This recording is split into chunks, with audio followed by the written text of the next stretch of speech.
నేను ఇక్కడికి ఎలా వచ్చాను? నేనే తీసుకొచ్చా. తీసుకొచ్చారా? రాలా వెనకమాలగా వచ్చి ఢీకొట్టి బేరమని పడిపోయావు. వదిలిపెట్టి రావాల్సింది. ఏదో ఆడకూడదు కదా అని జాగ్రత్త తీసుకొచ్చా. ఎందుకంటే కాకేశా మిమ్మల్ని చూసి భయం వేసింది. ఏంటంటే భయమా? ఎందుకో కొట్టాలా తిట్టారా? మరి భయపడి మాక నా మాట తీరే అంతలే. నేను గుడ్డెరా చేస్తే గుండ్రాయి బద్దలవుతుంది. అందుకనే మా ఊళ్ళో కోపిటి కోపన్నా అంటారు. తెలవదా? ఎందుకంటే వచ్చావు? ఎందుకు పరిగెత్తరా? మరి పోలీసులు నన్ను పట్టుకుని పిచ్చిదాన్ని చెప్పి పిచ్చి హాస్పిటల్లో పడేశారు. అక్కడ మంచి వాళ్ళు ఎలా ఉండగలరు చెప్పండి? నేనేమో పారిపోయి వచ్చేసాను. అందుచేత పోలీసులు నన్ను తరుగుతున్నారు. ఏంటి? పోలీసులు నిన్ను తరుగుతున్నారా?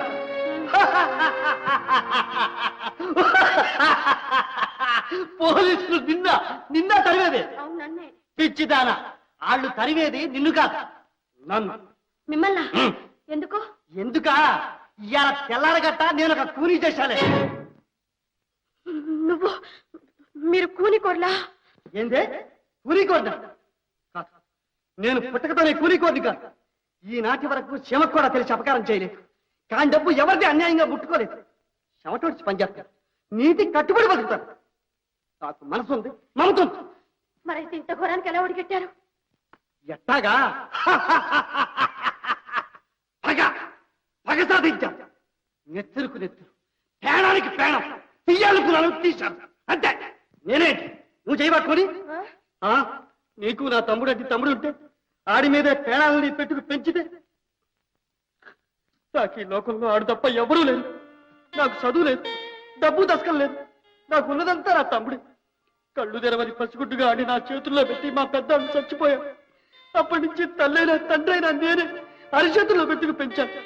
నాకు మళ్ళీ నేను కూలి పని చేయాల్సిన గతి ఆడికి పట్టకూడదని బళ్ళ పడేసి చదివేశాను. ఆడు కలెక్టర్, గవర్నర్, పోలీసు అవుతాడని ఆశపడ్డాడు. ఆడు ఎంత బాగా చదివేవాడు తెలుసా? సానుకు 2 కళాసులు, ఎంఏ, బిఏ ఏంటంటే చదివేశాడు. నువ్వు చూడలేదు కానీ ఆయన చూడడానికి 2 కళ్ళు చాలవంటే నమ్ము. బంగారు ముద్దలా మిసమిసలాడిపోయావు. దొరబెట్టానుకో ఆ చదువు చక్కదనమే ఆడి పాలట గండాలయ్యాయి. పట్టం కాలేజీలో చదువుకునేటప్పుడు మా జమీందార్ గారు అమ్మాయి ఈడు ప్రేమించుకున్నారంట. పెళ్లి చేసుకుందామని ప్రమాణాలు కూడా చేసుకున్నారంట. నువ్వే చెప్పు. ఒక పక్కన పెద్దాలు ఇట్టా కడుపు కట్టుకుని అట్టగట్టాలు పడి డబ్బు పంపి చదువుకోమంటే వీళ్ళు ఈ చిన్నవాళ్ళు పెళ్లి చేసుకుంటామంటే ప్రమాణాలు చేసుకుంటారా? ఒట్టేసుకుంటారా? తప్ప కదా? నువ్వే చెప్పు. తప్పే, చాలా తప్పు. బహుశా అలా కన్నవారి కంట నీరు పెట్టించిన పాపానికి ఇలా పెళ్లాడాలనుకున్నవారు జీవితంలో పెద్ద పెద్ద దెబ్బలు తింటున్నారేమో. అవునా? అవునా?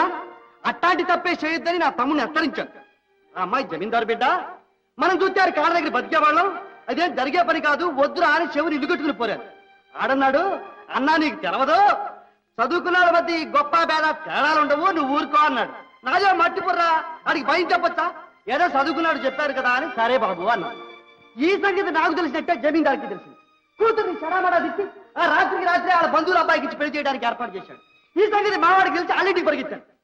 వీడిని చూసి ఆ అమ్మాయి పెళ్లిపేటల నుంచి లేచి వచ్చి వీడి కాళ్ళకు చుట్టుకుని నన్ను బలవంతాన్ని ఇంకొకరికి ఇచ్చి పెళ్లి చేస్తున్నారు, కాపాడు అని వల వల వల వల ఏడ్చిందండి. దాంతో పెళ్ళంతా గందరగోళం అయిపోయింది. పెళ్ళారు లేచి వెళ్ళిపోయారని జమీందారు మండిపడ్డాడు. కూతురు లాక్కెళ్ళి గదిలో పెట్టి తాళ వేశాడు. ఆ తర్వాత ఏం చేశాడో తెలుసా? వాడికి పిశాచి పట్టింది. నా తమ్ముడు నా పెళ్లి పందిట్లో గుంత కట్టేసి గుడ్డును బాధించినట్టు బాధించాడు.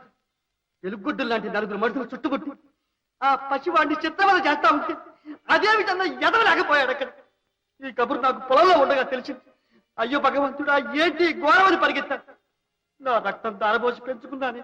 ఆడి మీద ఎన్నో ఆశలు పెట్టుకున్నాను. ఆడిని పెళ్లి పేటల మీద చూడాలని కోరుకున్నాను. ఇలా నేను ఆ పెళ్లి పందిట్లో చూసింది ఏమిటి? నా తమ్ముడు నెత్తురు మడుగుల్లో మునిగి తేలుతున్నాడు. అన్నా అన్నా అని కిలకిల కొట్టుకుంటున్నాడు. ఆడి చూసేసరికి నా గుండె బద్దలైపోయింది. పైపేడం పైన ఎగిరిపోయింది. ఊరే తమ్ముడు, నాకు అన్యాయం చేసి వెళ్ళిపోమాకరా అని ఏడ్చాడు. అప్పుడు నా తమ్ముడు ఏమన్నాడో తెలుసా? అన్నా, నీకోసమే కొనూపిరి మిగిల్చుకున్నాను. ఆ జమీందారు ఇంత పని చేసి మా ఇద్దరు ప్రాణాలు తీశాడు. ప్రాణానికి ప్రాణం తీసుకు, నెత్తురుకు నెత్తురు కళ్ళ చూడు. నా మాట నిలబెట్టకపోయావా నువ్వు నాకు అన్నవే కాదు, నీ మూతి వేస్తే నిజమే కాదు అన్నా. అని నా చేతుల్లోనే ప్రాణాలు వదిలేట. అంతే చూసుకో. నా గుండె బగ్గున మండిపోతాను. నెత్తురు కొత్త కొత్త ఉడికిపోతా ఉంది. ఒళ్ళంతా పగలు సగలు కక్కుతాను.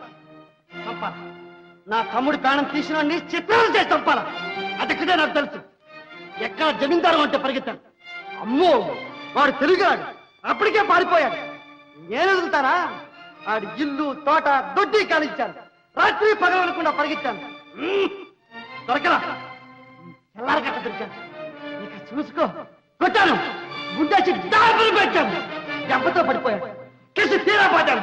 ఒళ్ళంతా తూట్లు పడేట్టు కాచాను. అక్కడితో వదిలేనా? వాడిని లాక్కెళ్ళి పెళ్లి పందిట్లో నా తమ్ముడిని కాల్చిన చోట పడేసి కసి తీరా పోతాను. నెత్తులో నెత్తులు కలిసి పోతాను. ఒళ్ళంతా ముక్కలు ముక్కలుగా నరికి పారేశాను. ఇంతనాడు పలకొచ్చి పడ్డాను. నేను దొరుకుతానా? అది తాతల దగ్గర మనం వాళ్ళు వెళ్ళి పోలీసులకు చెప్పుకున్నారు. వాళ్ళు కాలేసుకుని నన్ను కాల్చున్నారు. ఇవాళ నువ్వు వచ్చి పడ్డా. చెప్పు, ఇప్పుడు చెప్పు, నేను చేసింది తప్ప? నా తమ్ముడి సభ్యుడి మీద పగదించుకోవడం పాపమా, నేరమా? ఈ తప్ప నీకు తోస్తే ఇదిగో ఈ తుపాకీ పెట్టి నన్ను కాల్చి పారాయి. తప్పు ఒప్పుల మీద తీర్పు చెప్పే తాహత నాకు లేదు. మనిషి అన్న తర్వాత ఉద్రేకాలకు లోను కావడం సహజం. అప్పుడు మనం ఏం చేస్తున్నది మనకే తెలియదు. కానీ ఇప్పుడు జరిగింది కాదు, ఇక మీదట జరగవలసింది ఆలోచించుకోవాలి. ఎన్నాళ్ళు మీరు ఇలా పరిగెత్తగలరు? ఎన్నాళ్ళో ఎందుకు, ఇంకొక పూట నా తమ్ముని సభ్యురానికి నలుగురు మిగిలి ఉండాలి. ఆ నలుగురిని నరికి పారెత్తాను. అప్పుడు నేను ఏమైనా లెక్కలేదు. అయ్యో, ఇంకా హత్యలా? వద్దు, అది తప్పు. నా పగాళ్ళని ఎరకేసుకొస్తే నువ్వు వాళ్ళతో పాటే. జాగ్రత్త, వాళ్ళు చేసిన ఘోరానికి చిత్రవద చెయ్యాల. చూడండి, నేరం చేసిన వాళ్ళని దండించడానికి న్యాయస్థానం ఉంది. ఆ పైన భగవంతుడున్నాడు. పోయి నా తమ్ముడిని చంపినాడు ఏమయ్యాయి ఈ న్యాయాలు తీర్పులు ఇప్పుడు చెప్పుతావు బాబా.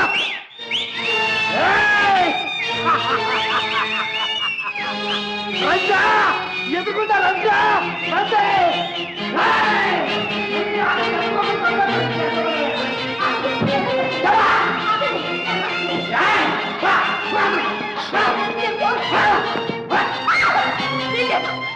మంచిగా హంతకులు అవుతుంటే చూస్తూ ఊరుకోలేదు. ఊరుకోలేకపోతే నువ్వు కూడా చంపలేదు. చంపేయండి, నన్ను తప్పి ముందుకు నడవండి.